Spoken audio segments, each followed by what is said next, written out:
Ayan, what's up dribblers at mga ka-shooters, kamusta?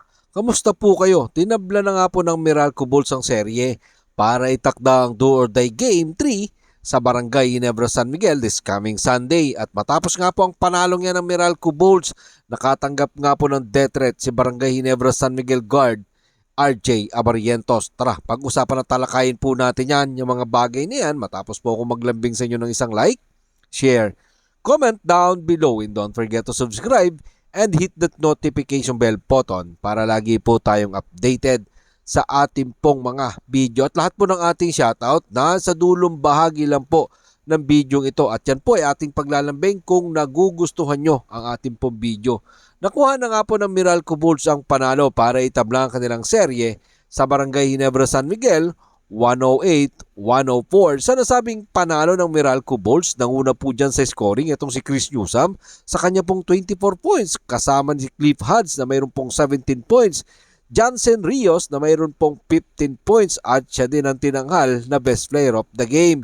Ito nga po ang unang panalo ng Meralco Bulls sa Barangay Ginebra San Miguel sa 6 na laro ngayon pong season, at para itakda ang kanilang Game 3 sa Sunday, February 9, dyan po yan mangyayari sa loob ng Inari Center sa Antipolo City. Ang maganda doon mga shooters ay natyaga talaga ng Meralco Bulls na kunin ang panalo kahit na nga po madami silang naitalang foul, 34 out of 19 dito po sa Barangay Ginebra San Miguel, at sa dami din po ng kanilang turnover na naitala itong Meralco Bulls, 15, siyam naman po dyan sa Barangay Ginebra San Miguel.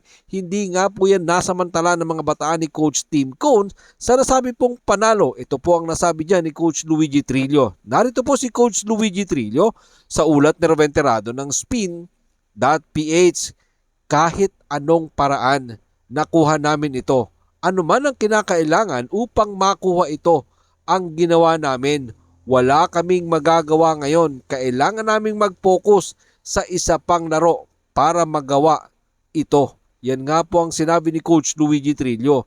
Sa kabilang serye naman, naitabla na rin po ng Rain or Shine Elasto Painters ang kanila pong bakbakan ng Converge Fiberxers. Naitabla na nga po nila ang 1-1 sa pamamagitan ng 114-104 win sa mga bataan ni Coach Yeng Giao. Sa nasabi pong panalo ng Rain or Shine Elasto Painters, sadya naman talagang bumawi ito pong si Dion Thompson matapos po siyang magtala ng kanyang 28 points. Katuwang niya po dyan etong si Adrian Nocom na meron ding 28 points, habang sa Converge Fiberxers nanguna ito pong si Jordan Headings sa kanya pong 29 points. Katuwang niya po dyan si Alex Stockton na meron ding 20 points. Parehas nga pong tabla na ang dalawang best of 3 series ng Barangay Ginebra San Miguel at ng Meralco Bulls, Rain or Shine at Converge Fiberxers. Ang tanong dito, sino kaya ang aabante sa semifinal round para labanan ng mga nag-aantay na Talk and Text Tropang Giga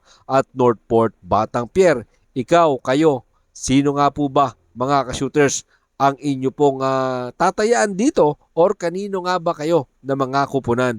At sino sa palagay ninyo ang aabante pagdating ng semifinals round? Yan po yung ating sabay-sabay na tutunghayan this coming Sunday dyan po sa loob ng Inari Center sa Antipolo City. At syempre unang magbabakbakan ang Rain or Shine Elasto Painters at ang Converge Fiberxers. At syempre susundan niya ng bakbakang Barangay Ginebra San Miguel at ng Meralco Bulls. At ito pag-usapan naman po natin, matapos nga pong matalo ang Barangay Ginebra San Miguel at matapos sumablay etong si RJ Abarientos sa panablasan ng 4-point shot, matapos nga pong matalo itong Barangay Ginebra sa kanilang Game 2 sa pagpapatuloy nga po yan ng 49 season ng PBA Commissioner's Cup Playoffs, ikinalungkot nga po ni Barangay Ginebra San Miguel guard RJ Abarientos ang hindi magandang death threat para sa kanya at para sa kanyang pamilya. Bakit nga kasi may mga ganitong bagay?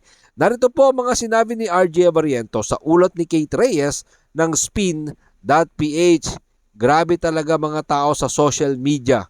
Talo lang sa pusta, biglang death threat, pati pamilya dinamay pa. Paki-report, nakakaalarma na yung ganitong ugali. Yan nga po ang sinabi ni RJ Abarientos sa kanyang Instagram.